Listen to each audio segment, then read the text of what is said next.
7 businesses that make money right away in 1 to 3 months. First, freelancer consulting. Second, online coaching. Third, online clothing consignment. Fourth, online courses.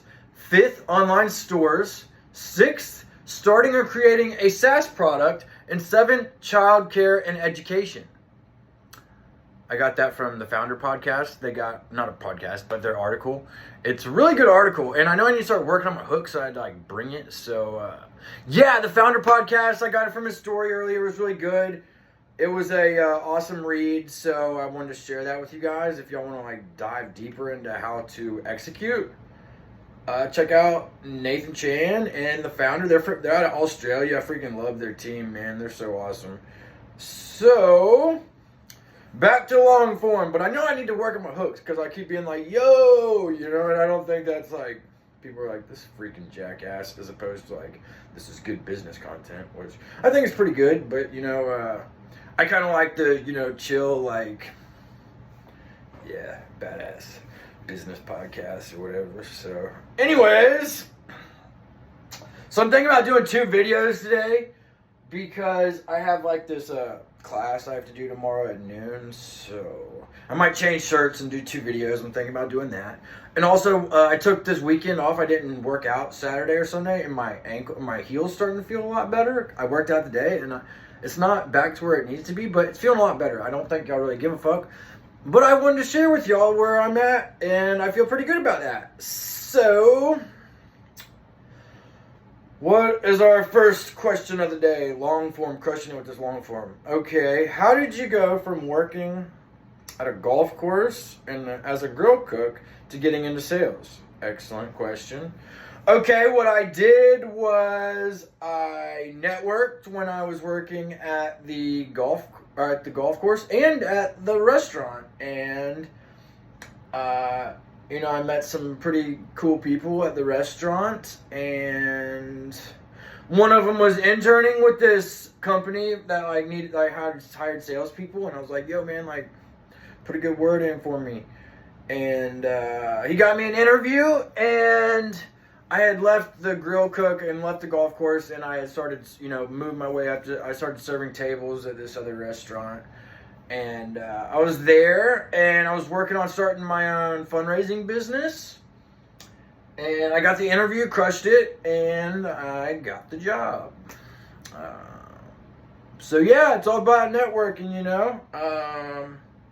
Then I took the dude to play 18 holes afterwards. Dude, I appreciate you looking out, Good dude. I haven't seen him in a long time, but he's a good guy. Okay, so next question. Explain in detail the copier industry and your journey through it. Well, I didn't just sell copiers, first of all. Let's get that. There's also maintenance plans, and there's also, I sold network support, offsite storage, backup for servers and stuff like that, in case a hurricane came in and took out all your electronics, backup support pretty much.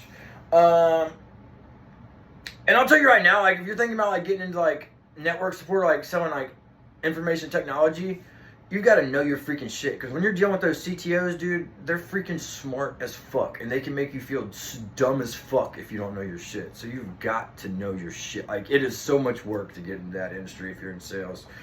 So, okay, so the copier industry, I'll have to explain a little bit about it first of all. So basically, you have to own the company to make real money in that industry, because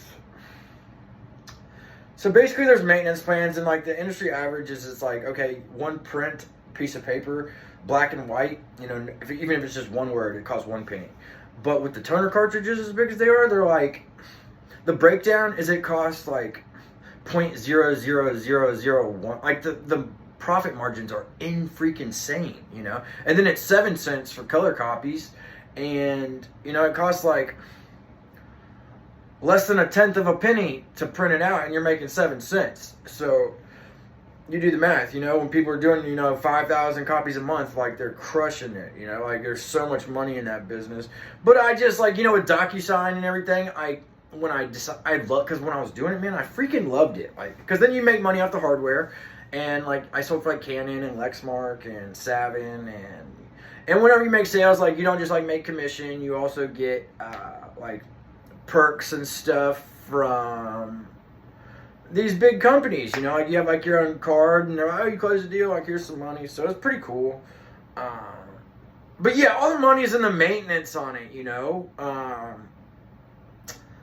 And when I was doing it, so I started with this company, and they're good people, I guess, you know. I'm just kind of like, not easy to, I just like, I work so much that I give like other people more work to do, and unintentionally, you know.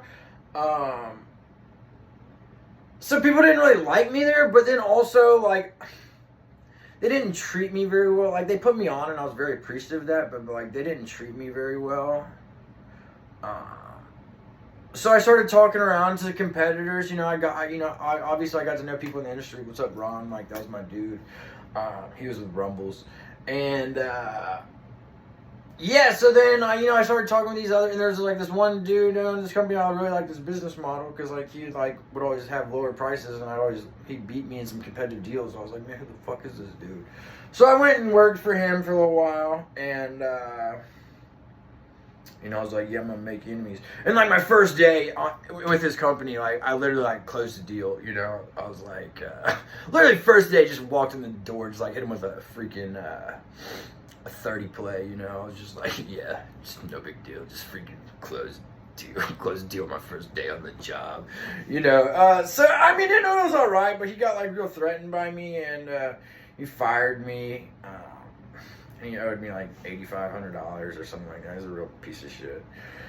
But, you know, that's in the past. So, and I'll go into more detail on that. That's just kind of like the outline of it, you know. But that's like where I got my foot in the door in like commercial sales and stuff like that. I love commercial sales. And I love selling copiers, you know. And I love selling network support. But I kind of got like blackballed in the industry because I started my own company. It was like EOS, like Elite Office Solutions. And, you know, I reached out to Savin, I reached out to Toshiba, I reached out to Rico, I reached out to everybody, and none of them would give me freaking dealer pricing, you know? So it's like the only people I could get prices from was like the freaking asshole that owed me $8,500, and I was like, no, I'm not doing that. Yeah, so I mean, that was that. And what has been your plan Z in the past with all your failed startups? Plan Z in the past has always been my mom's couch and serving tables. It freaking sucks, you know, but that's entrepreneurship, you know. You get knocked down quite often, you know. You get punched in the face, and you just kind of love it, you know. It sucks, you know. It sucks. Like, don't get me wrong, being like freaking late 20s, you know, like living on your mom's couch. But I mean, that's part of entrepreneurship. You got to save every freaking penny you can get, you know. And everything you get goes like right into, you know, the business, you know, like everything you got, you know. It's not just like every penny, it's every freaking second, you know, like that's what it is. And you still fail 90% of the freaking time, you know, but it's fun, you know. It's like, I don't know what it is about it, you know, but you gotta love it. So, all right, next question. Any advice for overly ambitious young professionals? Drop the Adderall. I used to take Adderall in the past. I was prescribed like Vyvanse and stuff like that. And it's a crutch, man. It'll keep you down. You know, I haven't taken Adderall in like 18 months. And because people get dependent on it, man. You feel like you can't write without it. You can't, you know, sell without it. You know, so since I quit taking it and everything, I'm still writing, I'm still grinding it out. Y'all check out the thumbnails. I've been working on my thumbnails, working on my descriptions. But yeah, you know, I mean, you don't want to be dependent on shit, you know, and that's what that is, and that's where it comes from is, yeah, I mean, overly ambitious individuals take Adderall, you know, and there's meth, but those are for freaking, that's disgusting people. Okay, and then there is the last thing I wanted to talk about is character AI. One thing I just wanted to talk about, you know, is AI and everything, you know, like,